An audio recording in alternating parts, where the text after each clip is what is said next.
అందరికీ నమస్తే. ఆంధ్రప్రభకు స్వాగతం. నేను మీ సంతోషి. జమ్మూ కాశ్మీర్లోని పహల్గామ్లో జరిగిన ఉగ్రవాదుల దాడి ప్రభావం వల్ల మన ఇండియాకి సంబంధించిన 28 మంది మరణించారు. సో దీనివల్ల ఇరు దేశాల వైపుల నుంచి చూస్తుంటే యుద్ధం జరిగే అవకాశాలు ఉన్నాయి. దీని గురించి క్లియర్గా మనకి ఇన్ఫర్మేషన్ ఇవ్వడానికి మనతో సీనియర్ జర్నలిస్ట్ అయినటువంటి కిరణ్ గారు ఉన్నారు. నమస్తే సార్. నమస్తే మా సార్, ఇప్పుడు మనం పరిస్థితి కనుక చూసుకున్నట్లయితే యుద్ధం జరిగే అవకాశాలు కనిపిస్తున్నాయి, అలాగే యుద్ధం వచ్చే అవకాశాలు ఉన్నాయని చెప్పేసి చాలా మంది కూడా అంటున్నారు. సో అసలు యుద్ధం జరుగుతుందా సార్ ఇండియాకి పాకిస్తాన్కి మధ్యన? అంటే ఉద్రిక్తతలు ఉన్నాయి. యుద్ధం దాకా దారి తీస్తుందా అంటే నేను యుద్ధం దాకా వెళ్ళకపోవచ్చు అని అంట.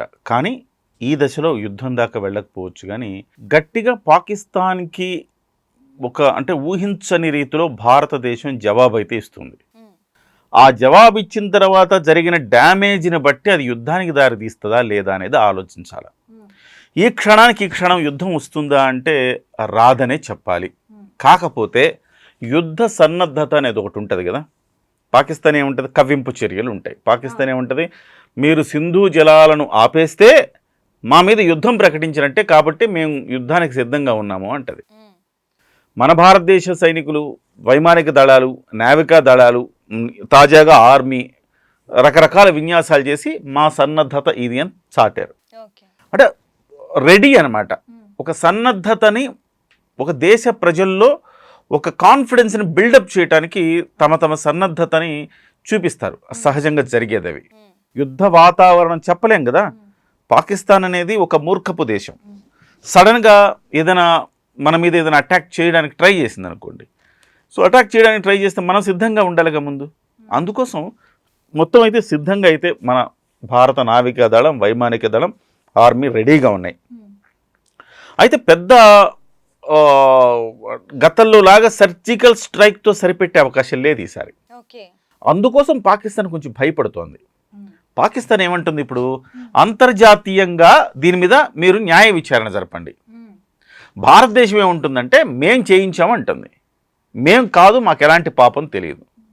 మీరు అందుకే అంతర్జాతీయంగా మీరు న్యాయస్థానాల్లో అంతర్జాతీయ న్యాయస్థానం ద్వారా విచారణ చేయించండి. దీని మీద వాస్తవాలు విచారించండి. అందులో దోషిగా మేము తేలితే సరే, మేము శిక్షకి ఎటువంటి శిక్షకైనా ఒప్పుకుంటాం. మాకు సంబంధం లేదు, మా మీద కావాలని భారతదేశం ఇలాంటి ఆరోపణలు చేస్తుందంట. అంటే అర్థం ఏంటి, అంతర్జాతీయ న్యాయస్థానం చేయమంటే మేము యుద్ధానికి వాళ్ళంత రెడీగా లేరు.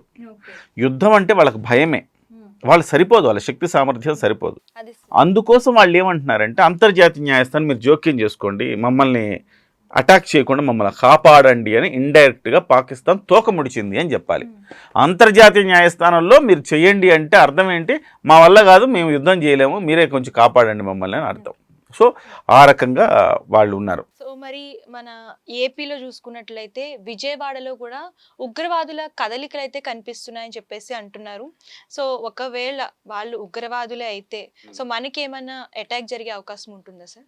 అంత అటాక్స్ ఏం జరిగే అవకాశం ఏం ప్రస్తుతానికి లేదు. కానీ నేనేమంటానంటే ఒకటే పాయింట్, భారతదేశం మొత్తం ఉన్నారు, నాట్ ఓన్లీ విజయవాడ, భారతదేశం మొత్తం స్లీపర్ సెల్స్ ఉన్నాయి.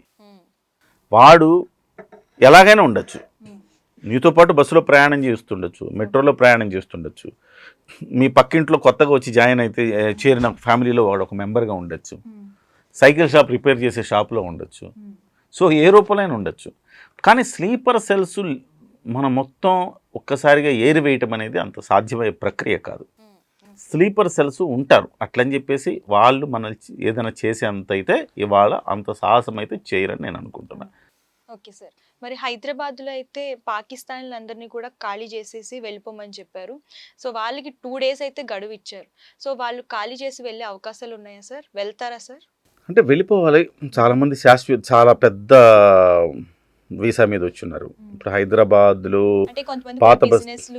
పాత బస్తీలో ఉండేవాళ్ళు ఏంటంటే ఇక్కడ అదే మీరు అన్నట్టు బిజినెస్లోనో అవనో ఇవనో ఒక దీర్ఘకాలిక వీసా మీద వచ్చున్నారు చాలామంది.